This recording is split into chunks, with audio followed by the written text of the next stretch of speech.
નમસ્કાર, BBN news ચેનલમાં આપનું સ્વાગત છે। હું છું કવિતા પંચાલ ને હવે જોઈએ આજના સમાચાર।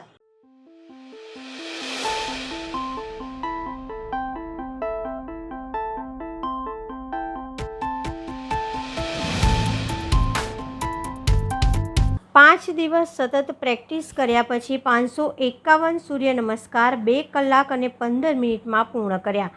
ગુજરાત રાજ્ય યોગ બોર્ડ દ્વારા આયોજિત 21 જૂન 2024ના 10મા આંતરરાષ્ટ્રીય યોગ દિવસ નિમિત્તે વડોદરામાં રહેતા ગુજરાત રાજ્ય યોગ બોર્ડના યોગ ટ્રેનર મેહુલ કુમારે સૂર્ય નમસ્કાર ક્યારેક કર્યા ન હતા અને તેમ છતાંય રોજ 1 કલાક કસરત કરવાની તેમની આદત અને 5 દિવસની સતત પ્રેક્ટિસ કર્યા પછી 551 સૂર્ય નમસ્કાર 2 કલાક અને 15 મિનિટમાં પૂર્ણ કર્યા। તેમને 551 સૂર્ય નમસ્કાર કરવાનો હેતુ એ હતો કે તમે તમારા જીવનમાં આધ્યાત્મિકતા તરફ આગળ વધો, પોતાની જાતને વધુ સારી રીતે ઓળખો અને પોતાના લક્ષ્યને પ્રાપ્ત કરવા માટે સતત પ્રયત્નશીલ બનતા રહો। 8, 9, 10, 11, 12. Om Savitri Namah. 1, 2, 3, 4, 5, 6, 7, 8, 9, 10, 11, 12. Om Guruvaya Namaha.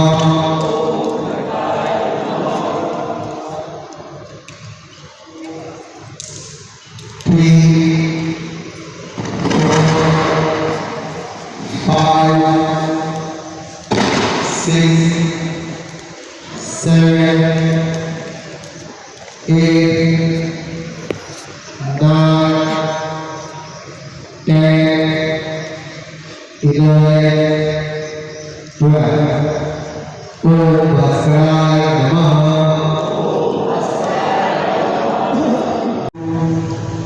3, 4, 5, 6, 7,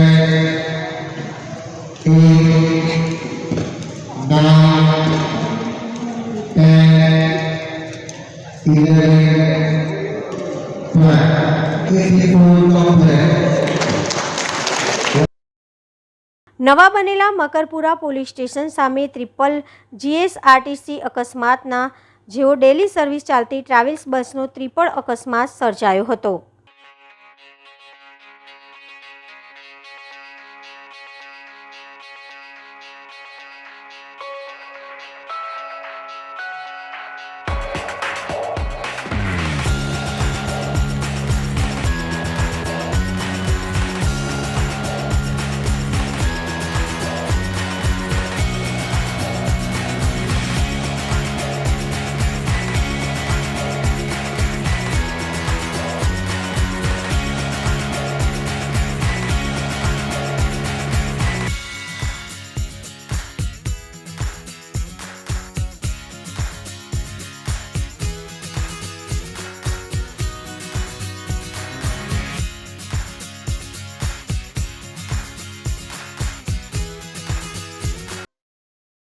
અગોટા bridge ઉપર અકસ્માત ચાલુ રહેતા હોય છે। શનિવારે નશાની હાલતમાં એક કાર ચાલકે સ્ટીયરિંગ પર કાબુ ગુમાવતા અકસ્માત થયો હતો, પણ રવિવારે જે ભીડ જોવા મળે છે એ તમે જોઈ શકો છો। દર્શક મિત્રો, આ રોંગ સાઈડ ઉપર આવતા બાઇકને આપ નિહાળી શકો છો, જેના કારણે અકસ્માતોનો દોર ચાલુ જ રહેતો હોય છે। આ વિડીયો અમે તમને બીબીએન ન્યૂઝ ચેનલના માધ્યમથી બતાવી રહ્યા છીએ। જુઓ, અકસ્માત થયો તો ત્યારનો આ વિડીયો છે, તો આમાં જવાબદાર કોણ?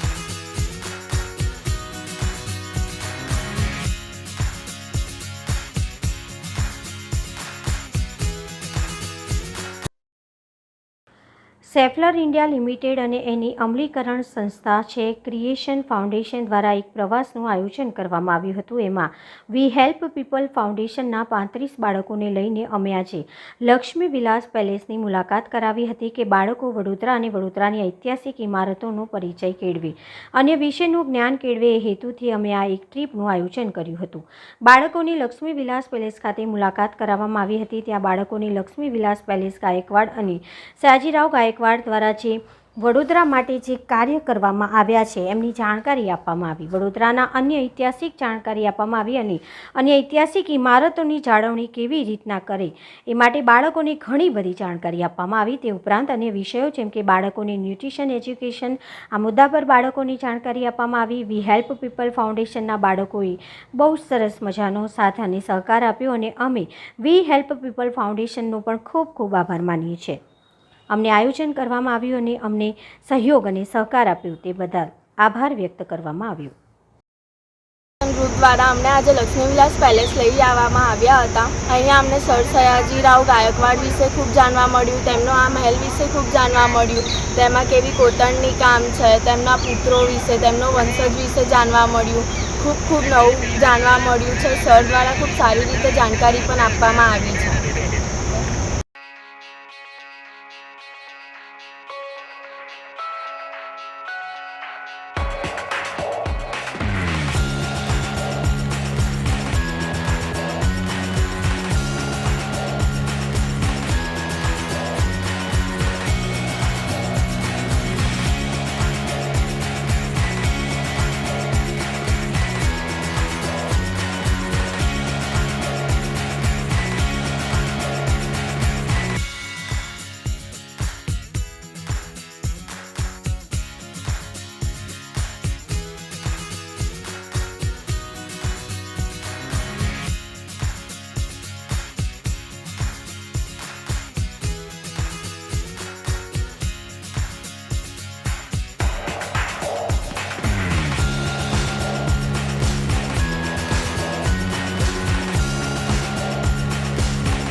સાવલી તાલુકા મુકામ પોસ્ટ પ્રથમપુરા ખાડી ગામ રાત દિવસ રેતી ખનનનું કામ ચાલી રહ્યું છે. સરપંચ અનિલ રબારી, ચિકનેશ રબારી, અલ્પેશ રબારી, કમલેશ રબારી રાત દિવસ કોચરમાંથી મોટા પાયે રેતી ખનન કરી રહ્યા છે. ગામના લોકો દ્વારા અનેકવાર કમ્પ્લેન કરવા છતાં પણ રાત દિવસ ટ્રેક્ટર ફરતા હોય છે. તો શું સરપંચ ઉપર કોઈ મોટા વ્યક્તિનો હાથ હોઈ શકે ખરો?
વડોદરા શહેરના L&T નોલેજ સિટી પાસે આવેલા હાઈવે પર એક બાઇક પર 3 અજાણ્યા ઈસમને મહેન્દ્રા બોલેરો દ્વારા ટક્કર મારતા 3માંથી 2 વ્યક્તિઓના ઘટના સ્થળે જ કમકમાટી ભર્યા મોત નીપજ્યા છે, જ્યારે એક વ્યક્તિને ઈજાગ્રસ્ત હાલતમાં હોસ્પિટલ ખસેડવામાં આવ્યો છે. ભારતીય જનતા પાર્ટી વડોદરા જિલ્લા દ્વારા કટોકટી કાળો દિવસ અંતર્ગત કાર્યક્રમનું આયોજન તારીખ 25 જૂન 1975ના રોજ દેશમાં કટોકટી લાદીને કોંગ્રેસ દ્વારા લોકશાહી ખતમ કરવાનું કાર્ય કર્યું હતું, જેમાં માનવ અધિકારનું હનન, દેશવાસીઓ પર અત્યાચાર અને મીડિયા પર સેન્સરશિપ લાદવા જેવી વિવિધ પ્રકારના અત્યાચારોના લીધે દેશમાં 25 જૂનનો દિવસ કાળો દિવસ તરીકે ઓળખાય છે, જે સંદર્ભમાં માનનીય રાષ્ટ્રીય અધ્યક્ષ શ્રી જે.પી. નડ્ડાજી અને ગુજરાત પ્રદેશ પ્રમુખ શ્રી સી.આર. પાટીલજીના નિર્દેશન અનુસાર વડોદરા મહાનગર ભાજપ દ્વારા વાસ્તવિક ઓડિટોરિયમ રેસકોર્સ વડોદરા ખાતે કાર્યક્રમનું આયોજન કરવામાં આવ્યું હતું. સમગ્ર દેશમાં જ્યાં સુધી લોકશાહીને સંબંધ છે ત્યાં સુધી આજની પેઢી અને આવતીકાલની પેઢીએ પણ યાદ રાખવો પડે એવા કાળા દિવસ તરીકે ભારતની લોકશાહીના ઇતિહાસમાં તે સમયના પ્રધાનમંત્રી શ્રીમતી ઇન્દિરા ગાંધીજીએ પોતાની સત્તા બચાવવા માટે બંધારણીય અધિકારોથી ઉપરવટ જઈને કેબિનેટની મંજૂરી વગર ઇમરજન્સી નાખવાના બે કારણ હોઈ શકે, એક એક્સટર્નલ ઇમરજન્સી, એક ઇન્ટરનલ ઇમરજન્સી. પરંતુ દેશમાં એવું કોઈ વાતાવરણ ન હોવા છતાં અલ્હાબાદ હાઈકોર્ટની ચૂંટણી સરકારી મશીનરીનો દુરુપયોગ કરીને જીત્યા એમ એમના વિરોધી જ્યારે લડતા હતા એમની સામે રાજનારાયણજીએ કેસ કરેલો અલ્હાબાદ હાઈકોર્ટમાં 12મી જૂન 1975નો ચુકાદો આવ્યો અને 6 વર્ષ માટે ગેરલાયક ઠર્યા શ્રીમતી ઇન્દિરા ગાંધી. આજે જે બંધારણની દુહાઈ દે છે, રાહુલ ગાંધી ચોપડી લઈને ફરે છે, આ દેશની જનતાએ એ દિવસ આ 25 તારીખ જેને લોકશાહી સાથે લાગણી છે અથવા લોકશાહીને જે આ દેશ જેના માટે લડ્યો, કુરબાની આપીને આ દેશને લોકશાહી દેશ બનાવ્યો, એ બધા યાદ રાખવા જેવો આ કાળો દિવસ છે. અને એ સુપ્રીમ કોર્ટમાં જ્યારે ગયા આ ચુકાદાની સામે, પણ એ વખતે વાતાવરણ આખા દેશના લોકો ઈચ્છતા હતા કે ગેરબંધારણીય રીતે એક ચિઠ્ઠી જ લખી કે since the emergency internal emergency prevails in this country it has to be declared as the emergency. અને રાષ્ટ્રપતિએ કંઈ પણ વિચાર્યા વગર વડાપ્રધાનના કહેવાથી કેબિનેટના નોડ સિવાય, કેબિનેટમાં તો આગલા પાછીના 26 તારીખે મંજૂર કર્યું. આ સૌથી મોટો બંધારણનું સૌથી મોટું ઉલ્લંઘન કર્યું હોય તો એ કાળો દિવસ આ હતો. અને એટલા માટે અમે આખા દેશમાં તમામ મહાનગરોમાં પ્રજા, અમારા કાર્યકર્તા વારંવાર જે દુહાઈ દે છે ને, આ ગઈ ચૂંટણીમાં બહુ સંવિધાન લઈને ફર્યા. 1,40,000 લોકોને કોઈ પણ કારણ વગર જેલમાં 21 મહિના રાખ્યા.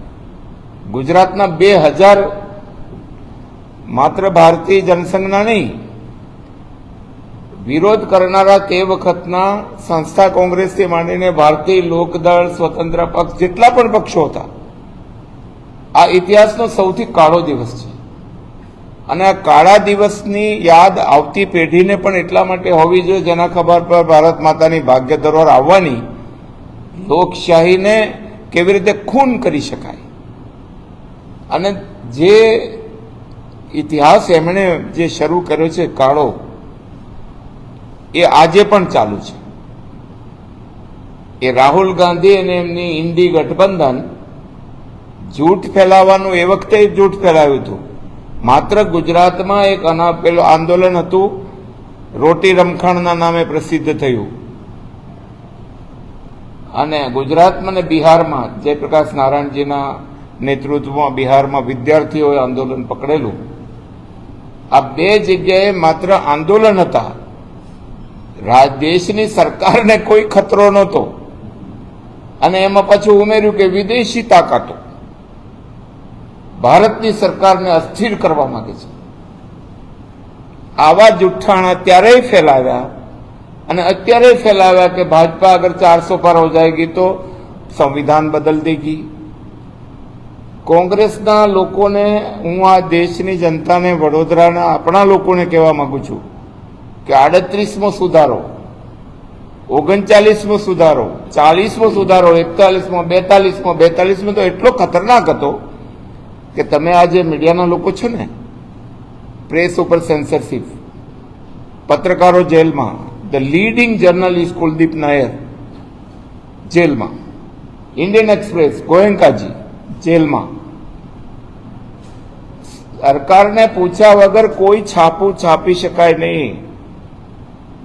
આજે મૌલિક અધિકારોની વાત કરે છે આ કોંગ્રેસ આખી ચૂંટણીમાં 2024માં કે ભારત ભાજપા આएगी તો બંધારણ સંવિધાન બદલ જાયગા. જેણે 75 વખત સંવિધાન ઉપર તરાપ મારીને બદલ્યું છે એ અમને કહે છે. અને એટલા માટે અમારે કહેવું છે આ દેશની જનતાને, ગુજરાતની જનતાને કે આજનો આ દિવસ જે રીતે આ દેશમાં લોકશાહીની હત્યા થઈ એટલું જ નહીં, પણ maintenance of internal security act MISA, જેમાં જામીન પણ ના મળે, પાર્લામેન્ટની પ્રોસિડિંગ હોય ને એનું પત્રકારો અહેવાલ ના આપી શકે, સુપ્રીમ કોર્ટમાં દલીલો ચાલતી હોય ને એનું પ્રેસ છાપી ન શકે. સાહેબ વિચાર તો કરો કે પ્રિન્ટ મીડિયા ત્યારે એક જ હતું, ઇલેક્ટ્રોનિક નહોતું. રાતે 12 વાગે ઇમરજન્સી ડિક્લેર થઈને 2 વાગે આખા દેશના છાપાના ઇલેક્ટ્રિક કનેક્શન કાપી નાખે. There was no newspaper on 26. એ અમને કહે છે બંધારણની વાત, મૂળભૂત અધિકારોની વાત. અને ફંડામેન્ટલ રાઇટ એટલે મૂળભૂત અધિકારો બંધારણમાં જે રીતે છેદ ઉડાડી દીધો. પર્સનલ રાઇટ જેને આપણે ફંડામેન્ટલ ભારતના બંધારણે આપ્યું છે, ફંડામેન્ટલ રાઇટ્સ ઓફ ઇન્ડિવિજ્યુઅલ, એ પણ ખતમ. અને સત્તા ટકાવી રાખવા માટે એમણે કરેલો આ કાળા દિવસ અને દેશભરમાં જે દમન કરવામાં આવ્યું અને નસબંધીના ટાર્ગેટ આપ્યા હતા દરેક મુખ્યમંત્રીને, અને એની આખું માથા પર લઈને ફરતા હતા સંજય ગાંધી. હરિયાણાના એક ગામમાં તો 8 વર્ષથી માંડીને 80 વર્ષના લોકોની બધાની નસબંધી કરી નાખી. 7 લાખ લોકોને ઝૂંપડપટ્ટીમાંથી બેઘર કર્યા દિલ્હી સુંદર બનાવવા માટે, માત્ર દિલ્હીમાં. અને એની સામે કોઈ ફરિયાદ ના થઈ શકે. કોર્ટ ઓફ લો ત્યાં સુધી કે કોરમ ન મળે ત્યાં સુધી કાર્યવાહી ન થાય, એ તો કાયદો છે. There means 1/3 of the total strength. એક પાર્લામેન્ટમાં સભ્ય હોય ને તો કાયદો બનાવી શકે. આવું એક વિધાનસભામાં ધારાસભ્ય ઉપસ્થિત હોય તો he has the power to make the law. આ પ્રકારનું સંપૂર્ણપણે એમણે જે કર્યું એના પાપે આજે કોંગ્રેસ અને એમના મળતિયાઓ એ જ કરી રહ્યા છે. જૂઠ ફેલાવો, બંધારણની વાત કરીને જે બંધારણનો એમણે છેદ ઉડાડ્યો હતો, ઈવીએમની પાછળ પડવાનું. એમના પિતા શ્રી રાજીવ ગાંધીએ 1989માં કીધું હતું કે આ બેલેટનો વિકલ્પ શોધવો જોઈએ. આજે એમના દીકરા કહે છે કે ઈવીએમ આમ છે. મુંબઈમાં પાછળ પડવાની બધા છાપામાં હેડલાઇન આવી હતી કે એનડીએના એક પ્રત્યાશીના સગાએ મોબાઈલ ઉપર ઓટીપીથી આખું ઈવીએમ ખોલ્યું. ઇલેક્શન કમિશને જવાબ બે દિવસે બધા હેડલાઇન કરી, પણ જ્યારે ઈસીએ સ્પષ્ટ કર્યું it can not be open by any OTP, it is not a system at all, પછી કોઈએ છાપ્યું નહીં. આ પ્રકારનું જે માનસ છે, કાશ્મીરમાં આર્ટિકલ 370 હટાવી કારણ કે અમારું કમિટમેન્ટ હતું. વી રિમૂવ 35A કારણ કે અમારું કમિટમેન્ટ હતું, પણ એ દેશના ભલા માટે હતું.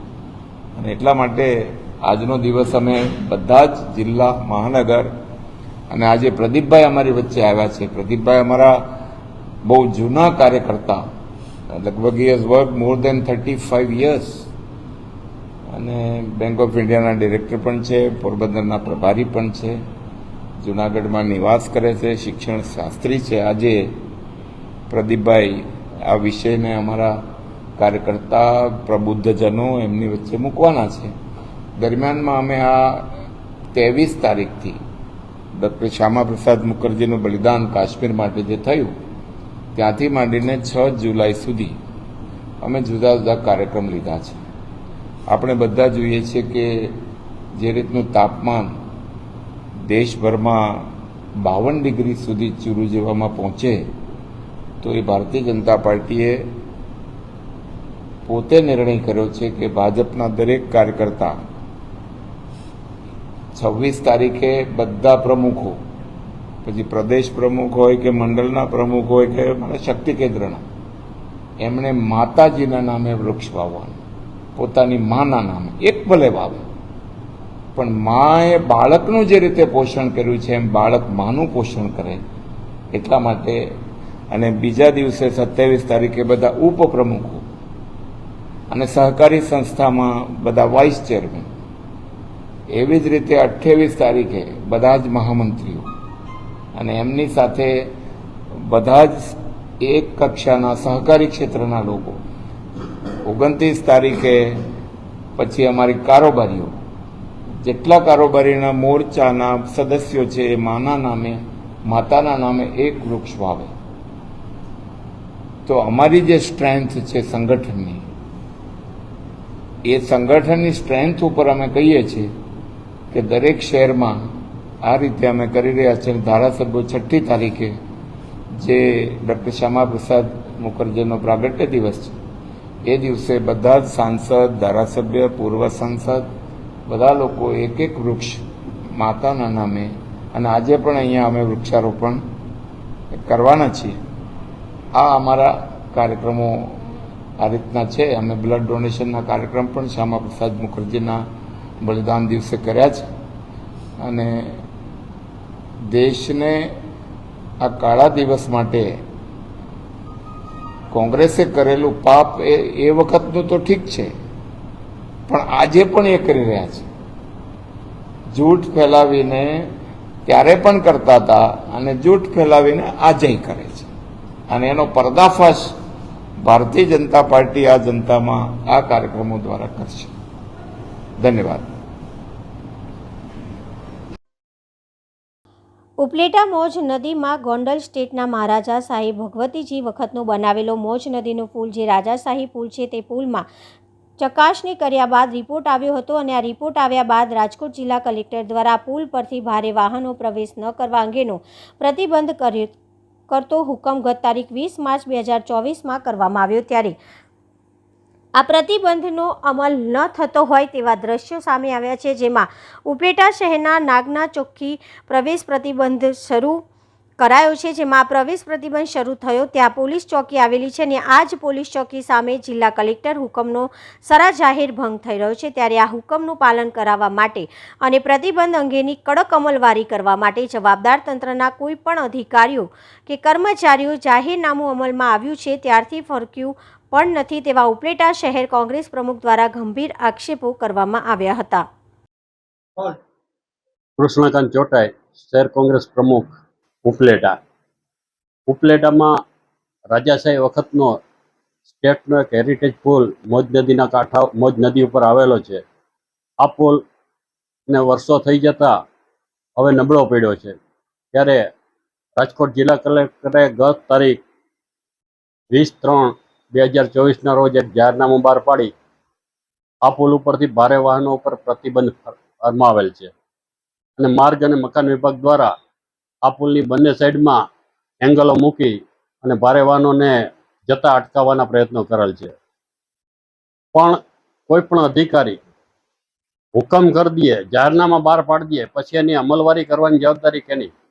કલેક્ટરે જે હુકમ કરેલ છે ઉપલેટાના પુલ ઉપરથી ભારે વાહનો માટે પ્રતિબંધ ફરકાવેલો છે, તેની જવાબદારી કેની? મામલતદારની, ચીફ ઓફિસરની કે પોલીસની? આ ત્રણમાંથી એક પણ તંત્ર સ્થળ ઉપર હાજર રહેતું નથી. છેલ્લા ઘણા સમય થયા ભારે વાહન ચાલકોએ મોટા એંગલ જે માર્ગ અને મકાન વિભાગે રાખ્યા હતા એ એંગલો પણ તોડી નાખ્યા છે.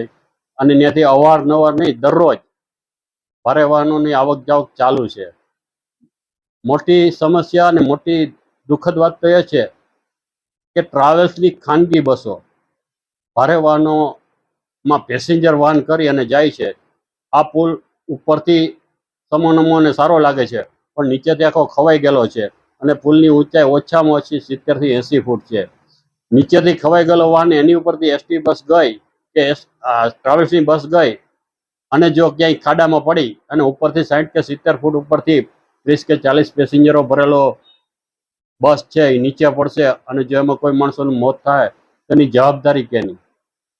અધિકારીઓ કોઈ જાતની કાર્યવાહી કરતા નથી, ત્યારે હું ઉપલેટા શહેર કોંગ્રેસ વતી કલેક્ટરશ્રીને વિનંતી કરું છું, તમારા જાહેરનામાની લાજ રાખવા માટે તમે ખુદ મેદાનમાં આવો અને અધિકારીઓને કહો કે આ જાહેરનામાનો ભંગ કરતા અટકાવે.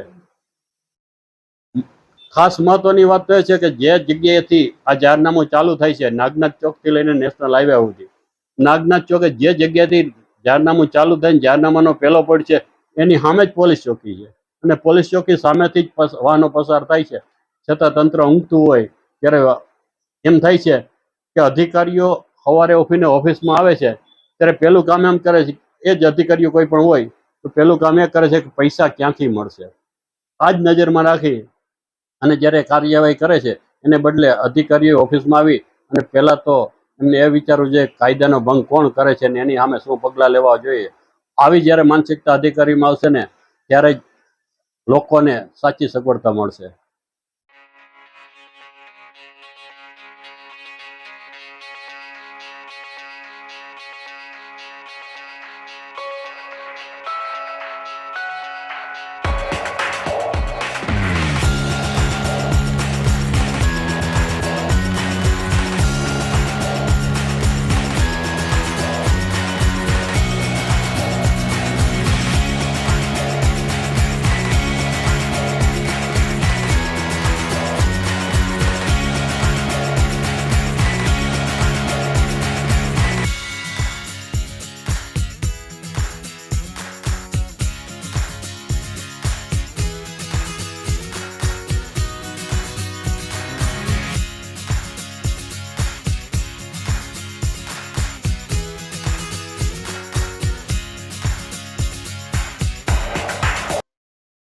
રાજકોટ જિલ્લાના ઉપલેટા તાલુકામાં બ્રહ્માકુમારીઝના આદિયજ્ઞ માતા માતેશ્વરી મમ્માનો 59મો સ્મૃતિ દિવસ નારી અધ્યાત્મક અને સાયલેન્સ શક્તિકરણ દિવસ તરીકે મનાવાયો. પાલનપુર, ડીસા, અંબાજી, મહેસાણા, ઉપલેટા સહિત ઉત્તર ગુજરાતના 465 સેવા કેન્દ્ર પર માતેશ્વરીજીને ભાવભીની શ્રદ્ધાંજલિ અપાઈ. દેશ વિદેશના સેવા કેન્દ્ર પર નારી શક્તિ સમારંભ યોજાયા.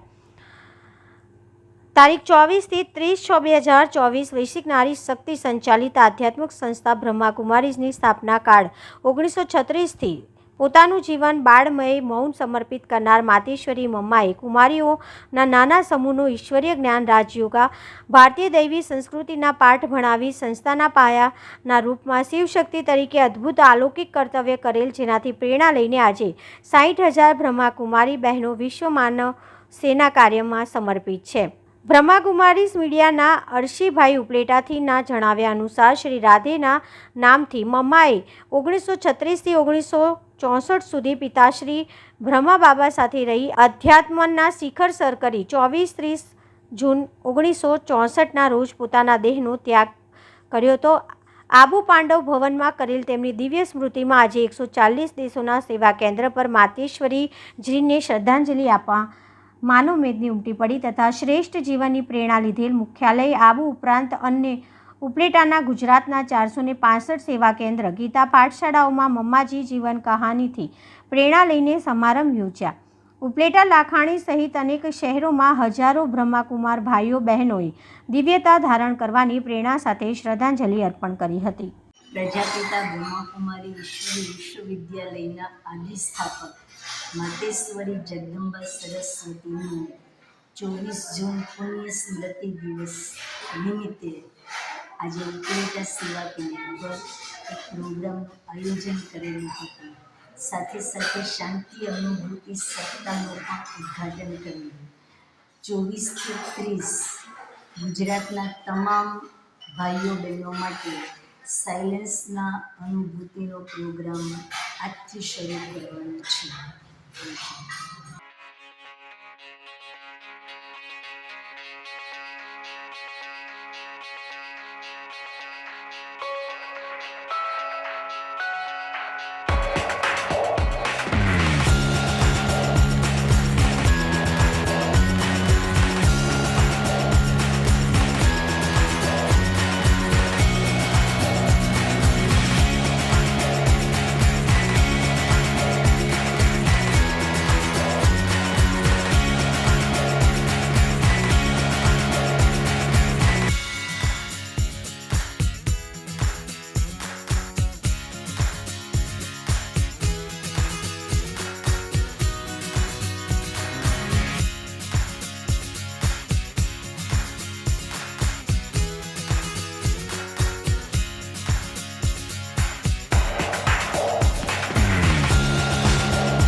તો આ